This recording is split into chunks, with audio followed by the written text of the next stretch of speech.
察掠通缉犯惊险万分。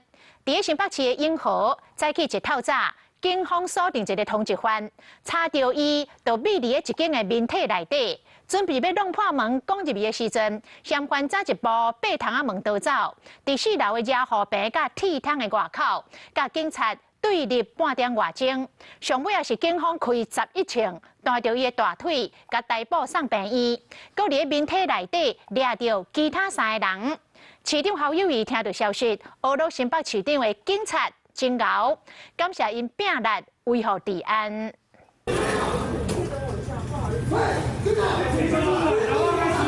你们先退，你们先退，你们先退。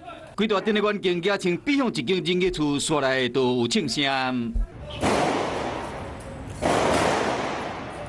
一个查某人骹腿着穿，原来伊是一个通缉犯。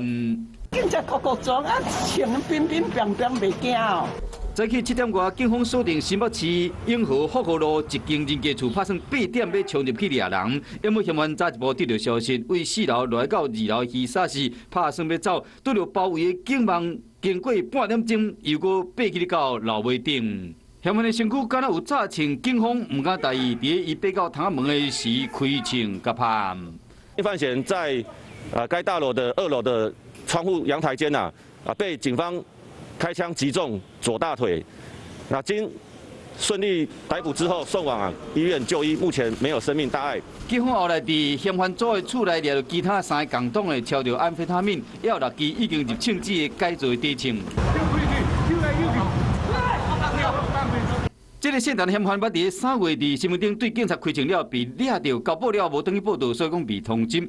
正出席受该典礼，市长侯友宜听到嫌犯被掠到，嘛感谢员警维护治安。检查正办。伫上班时间听到庆声，附近的人拢着险，加在有惊无险，现场无其他人受伤，顺利掠到嫌犯。